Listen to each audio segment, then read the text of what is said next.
Good morning, guys. I am Akashit from Akashit Art and Craft World. तो आज हम करने वाले हैं can matter change it state. पिछले पार्ट में हमने बाकी सब कुछ पढ़ लिया था स्टेट्स के बारे में, और आज हम पढ़ेंगे can matter change it states. तो हम सबको पता है कि एक ऑब्जर्वेशन करो कि जो वाटर है वो 3 स्टेट्स ऑफ मैटर में कैसा है। सॉलिड में वाटर एक आइस है, लिक्विड में वैसा वाटर, और जो गैस है उसमें वो वाटर वेपर है। अब हम एक एक्टिविटी परफॉर्म करेंगे जिससे हमें जो हमारे सारे क्वेश्चंस के आंसर है उसका जवाब मिल जाएगा। तो ये है एक्टिविटी। आपको एक 150 ग्राम आइस लेनी है बीकर में, और उसे लेबोरेटरी जो है थर्मामीटर में सस्पेंड कर देना है, जैसे वो बल्ब के कांटेक्ट में रहे, जैसे आपका फिगर में है। फिर आपको क्या करना है, फिर हीट करना शुरू कर देना है बीकर को लो फ्लेम पे। जो अब टेम्परेचर है आइस का वो मेल्ट होना शुरू हो जाएगा। Note that temperature when all the ice has converted into water. Temperature note करो जब सारी जो आइस है वो वाटर में कन्वर्ट हो जाए, ठीक है। और दूसरा, फिर एक ग्लास रोड डालो बीकर में और इसे स्टीर करो जब तक वाटर बॉयल स्टार्ट नहीं करना शुरू कर देता।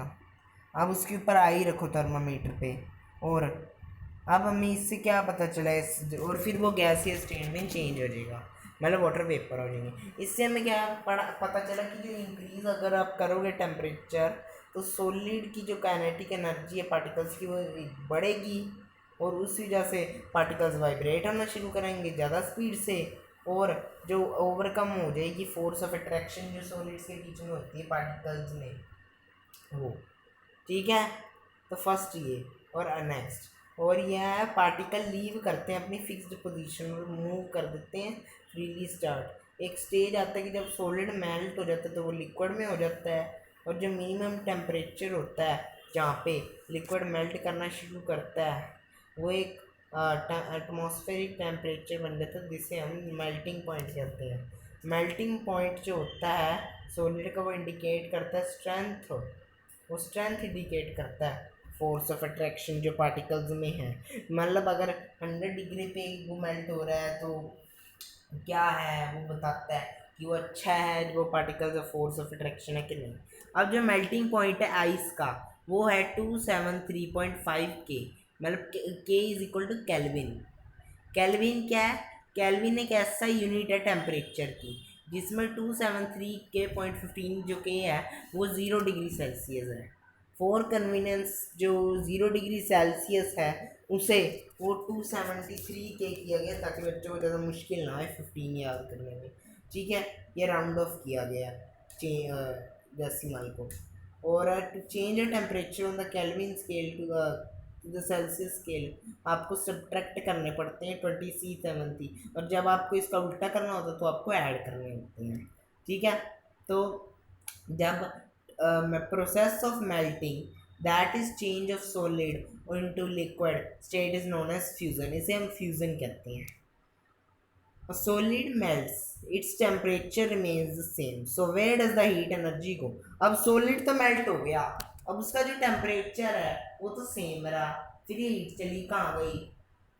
अब आपने ऑब्जर्व किया होगा कि जब मेल्टिंग हो, मतलब इसका जो आंसर है वो सीधा सा है कि वो जो है हीट वो पार्टिकल्स के बीच में चली जाती है, जिसे हम लेटेंट हीट कहते हैं। जो पार्टिकल्स हैं उसके वो बीच में चली जाती है जिसे हम लेटेंट हीट कहते हैं, और वो पार्टिकल्स के बीच में जाके जो मतलब ऊपर से तो होता है, आप कहावत भी है कि हाथी के दांत खाने की ओर दिखाने की ओर, वैसे यहाँ पे है जो उसके अंदर बाहर से तो वो सही लगता है, उसका टेम्परेचर तो वही रहता है, जो हीट वो होती है वो जो टेम्परेचर होता है वो सारा वो पार्टिकल के जो होते हैं एटम्स मॉलिक्यूल्स उसमें चला जाता है, और जो पार्टिकल्स हैं वो उससे नहीं कर पाते और बाद में वो टूट जाती हैं।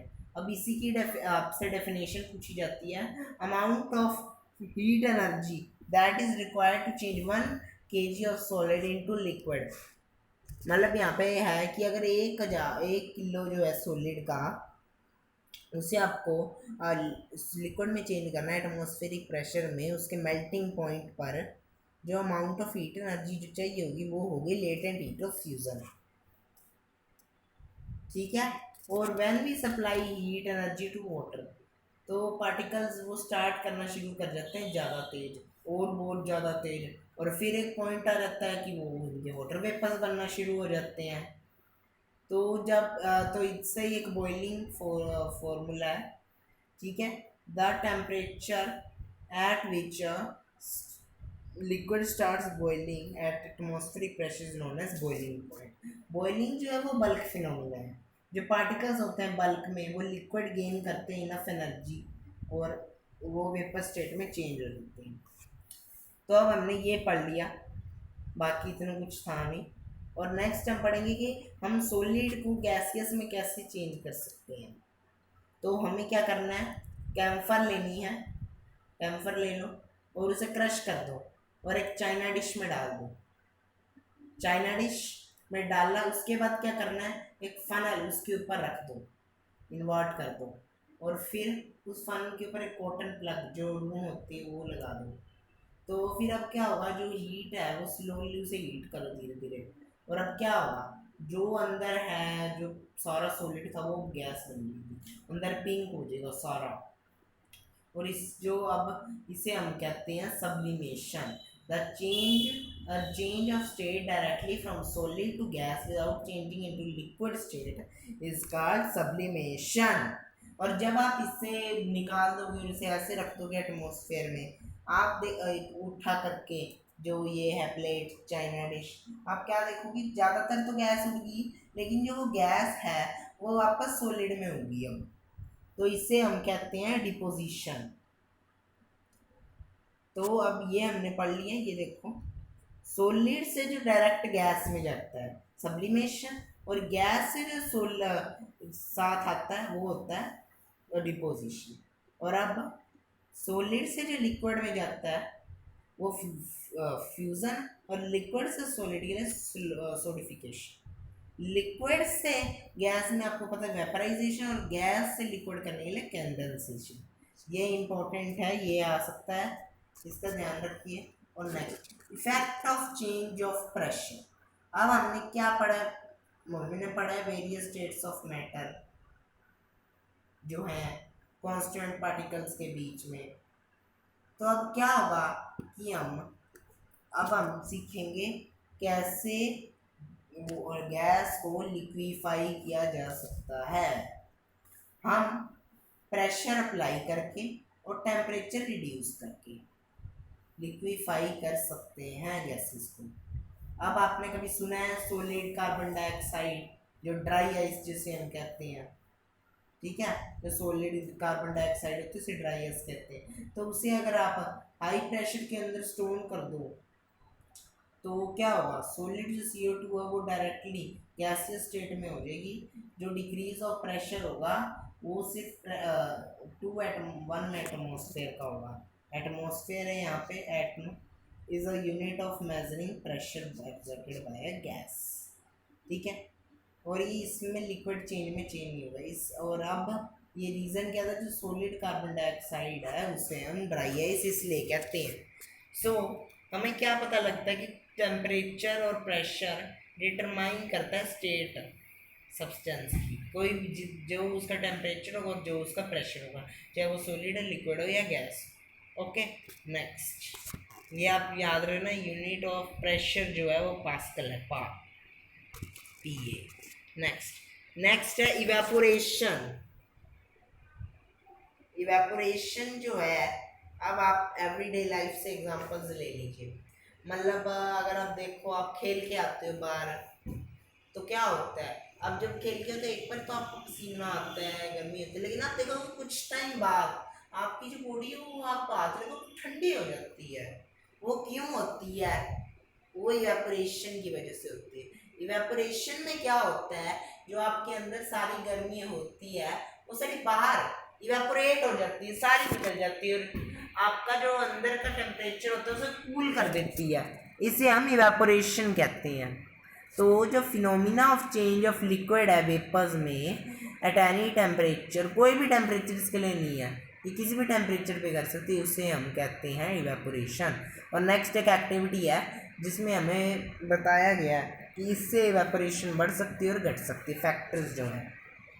तो अगर आप हम सीधा फैक्टर्स पे आते हैं, ये एक्टिविटी जो है इसमें सीधी सी बात कही गई है कि 5 ml ऑफ वाटर लीजिए, 3 एक में टेस्ट ट्यूब में, उसे विंडो के पास रखें और फैन के अंदर, एक को ओपन चाइना डिश में और उसे नियर फैन कर दो, और दूसरे को उसे भी एक ओपन चाइना डिश में कर दो, डिश में, और उसे कपबोर्ड और शेल्फ और क्लास में रख दो।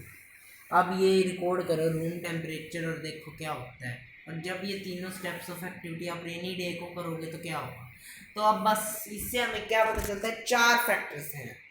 There are 4 factors of evaporation. Evaporation तब बढ़ेगी जब सरफेस एरिया बढ़ेगा। अगर आप देखो, आप एक चाय आप कप ले लो और सोसर जिसके नीचे प्लेट होती है, अगर आप चाय में डालोगे, मतलब कप में डालोगे चाय, तो उसे ठंडी होने में टाइम लगेगा। लेकिन अगर आप उसे सोसर में डालोगे वो जल्दी ठंडी होगी, क्योंकि क्या है, जो सरफेस एरिया है वो बढ़ जाता है और जिससे इवेपोरेशन बढ़ती है। अगला है टेम्परेचर इंक्रीज करने का। जब आप टेम्परेचर इंक्रीज करोगे तो जो नंबर ऑफ पार्टिकल्स हैं उनकी काइनेटिक एनर्जी बढ़ेगी। ठीक है, जैसे आप देखो कि अगर आप एक दिन टेम्परेचर अगर 40 डिग्री है और एक दिन टेम्परेचर 20 डिग्री है, अब किस दिन कपड़े ज़्यादा जल्दी सूखेंगे? 40 डिग्री में डिग्री सेल्सियस जब होगा। और अगला है डिक्रीज इन ह्यूमिडिटी। मतलब ह्यूमिडिटी में क्या है, ह्यूमिडिटी अमाउंट ऑफ वाटर होता है जो वेपर्स की फॉर्म में हमारी एयर में प्रेजेंट होता है। अगर जिस दिन मॉइस्चर ज़्यादा है, ह्यूमिडिटी ज़्यादा है, ह्यूमिडिटी मॉइस्चर होता है, उस दिन क्या होगा, अगर आप कपड़े बाहर रखते हो तो पहले से ही जो एयर है उसके अंदर इतने वाटर वेपर्स के पार्टिकल्स है, तो वो आपके कपड़ों को कहाँ से, उसके पानी के वेपर्स कहाँ से ले लेगा, तो कपड़े जल्दी नहीं सूखेंगे। लेकिन अगर आप वो एक ड्राई डे पे रख दो तो बहुत जल्दी सूख जाएंगे। ये है, ठीक है। और अगला है इंक्रीज, जब आप करो विंड स्पीड में। अगर एक दिन हवा ज़्यादा चल रही है तो उस दिन कपड़े जल्दी सूखेंगे, क्योंकि वो जल्दी लेंगे वाटर वेपर्स के पार्टिकल्स को अपने साथ उड़ा ले जाएंगे। अब यहाँ पे इवेपोरेशन कोज कूलिंग, ये मैंने आपको पहले समझाया है, ये वही है बात। और नेक्स्ट है कि क्या होता है जब आप एक एसीटोन डालो पाम पे तो क्या होगा, वो जब आप उसे उतारते हो, नेल पॉलिश लगा लो, रिमूवर उसे रिमूव करोगे तो क्या होगा, आपको बहुत ठंडा फील होगा उधर, बहुत ठंडा। और अगला है वो इसलिए क्योंकि वो इवेपोरेशन होगी साथ में। अगला है हॉट सनी डे वाला। हॉट सनी डे का क्या है, ये अगर हॉट सनी डे पे जो पीपल हैं वो स्प्रिंकल करते हैं वाटर अपनी रूफ पे ओपन ग्राउंड में, क्यों, ताकि जो लेटेंट हीट वेपराइजेशन है जो हमने पढ़ा है वो कूल कर सके जो हमारी हॉट सरफेस है। अब नेक्स्ट हम कॉटन क्यों प्रेफर करते हैं, कॉटन क्योंकि कॉटन हमें कूल कीप रखता है, क्योंकि हमें पता ही है जो एक तो कॉटन में क्या है, जो फाइबर ऐसा होता है जो हेल्प करता है हमें, और ऊपर से जो वाइट क्लॉथ्स अगर आप डालो तो वो और हेल्प करते हैं। नेक्स्ट आप देखते हो कि अगर आप पानी डालो तो उसके आसपास भी आ जाते हैं। ये पता क्या होता है इसका, ये नहीं कि अंदर से आए हैं, ये बाहर से ही आते हैं। बाहर जब एयर चल रही होती है तो वो जो वाटर वेपर जो होते हैं वाटर में से वो लेते हैं इवेपोरेशन के थ्रू, उसे फिर उसके ऊपर जमाते हैं, ये है। और उसके बाद बस ये चैप्टर इसके साथ कंप्लीट हो चुका है। Bye, please like share and subscribe, please request आपकी मेरे को, प्लीज़ मेरी आपको रिक्वेस्ट है, प्लीज़ कर दो यस, वरना शायद अगली वीडियो ना आए। I want 30 views. Thank you.